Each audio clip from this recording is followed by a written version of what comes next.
Hello, my name is Matthew, and maybe a week ago, somebody left a comment that had really stuck with me, and it was a question. And the person said, "How can I be as articulate as you?" And asked for any tips or advice that were outside of just reading. Reading as a way of um, becoming more articulate or well spoken or um, gaining a vocabulary, things like that.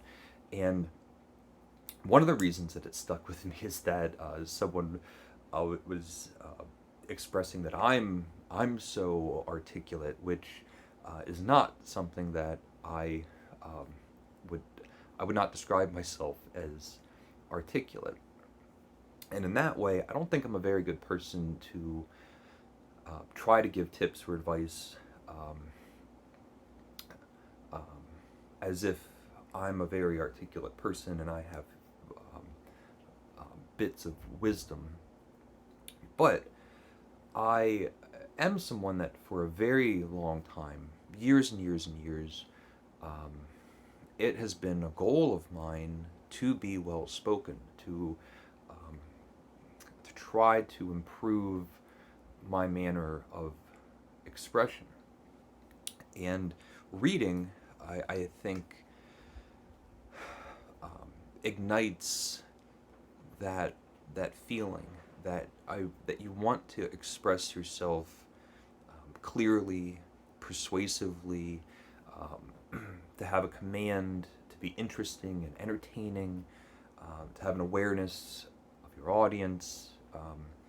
Reading really does spark that because um, essentially, if you're reading fiction and um, if we just think about classics, you're holding in your hand. Um, this is in Cervantes' book, but Cervantes and any of the Dickens and Hardy and Virginia Woolf and on and on and on and on. Um, the greatest storytellers that have ever been, and we're reading what they wrote down. Um, it's it's instrumental. It's a major part of um, um, getting on your way to um, speaking with eloquence. Um, Listening and engaging and being in conversations, I feel like is the major part.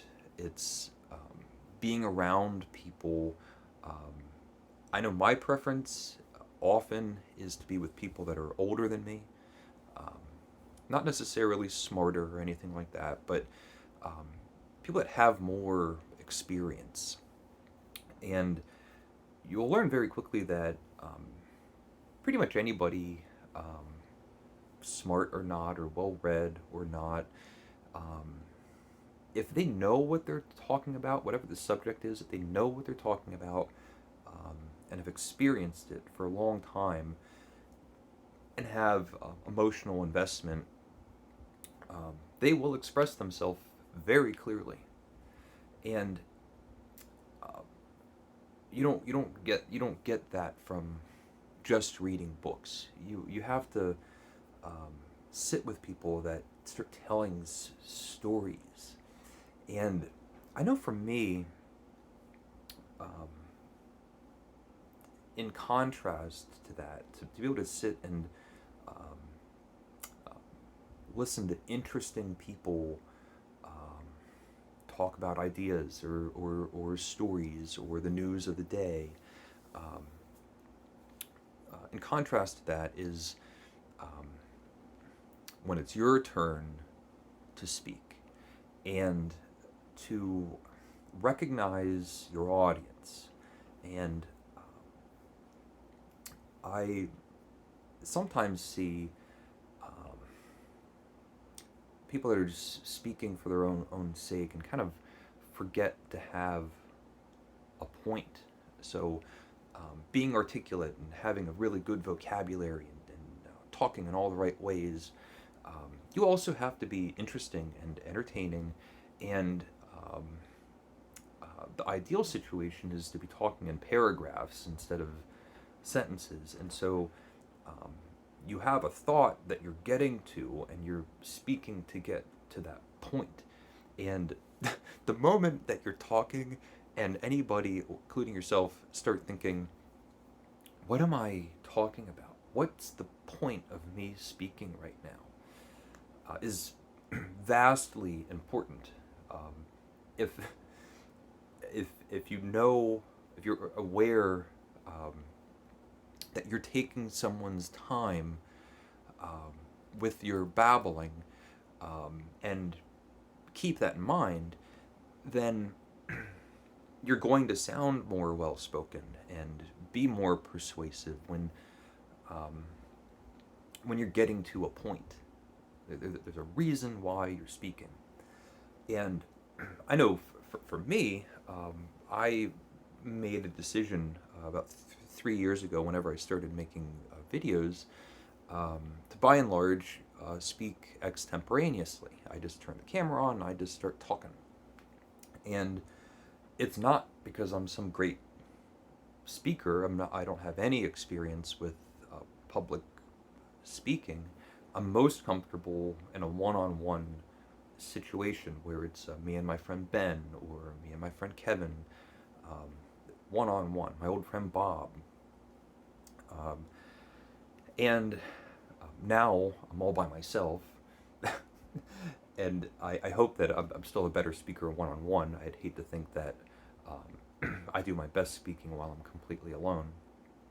But in any event, what was my point? Gosh, what was my point? What was I saying? We're talking about being articulate. When I started my channel, I was going to not have anything scripted. I was just going to start speaking. And it's something that I seriously considered, because I want to improve my speaking skills, and I use this as a way to do that. Um, I'd like to think that the videos that I make this month, um, the video I'm making now, um, are better. I'm more comfortable in front of the camera than 2 months ago, and 6 months ago, and a year ago. One of the major things, which I wouldn't lump in with being articulate, but public speaking anyway, is doing your very, very best to be aware of those little hiccups, those little mental insertions. So things like or you know what I mean, or and anything like that, where it's these placeholders. Um, it's extremely difficult. If you can remove those by just hearing yourself, I know that made a significant change. Simple, but significant in just how you present yourself to the world, as if you have a command of the language. So, as far as being articulate, read as much as you can, read as much as you're interested in. Of course, writing is the other end of that. And then, when we're talking about being articulate, we typically think about being engaged in conversation, or maybe some sort of public forum. So having lots and lots of conversations, talking with people, listening, realizing that you're talking to someone that's a really great storyteller, really entertaining, or realizing, sheesh, this guy's boring. And why? Why is it boring? Those are, I guess, the things that I think about to improve my own way of expressing. These aren't tips because I'm so great. It's just, these are things that I do think about, and maybe some of this is helpful, maybe. So that's what I'll say about being as articulate as me. So thank you for watching. Please leave a comment if you would like. Thank you, and take care.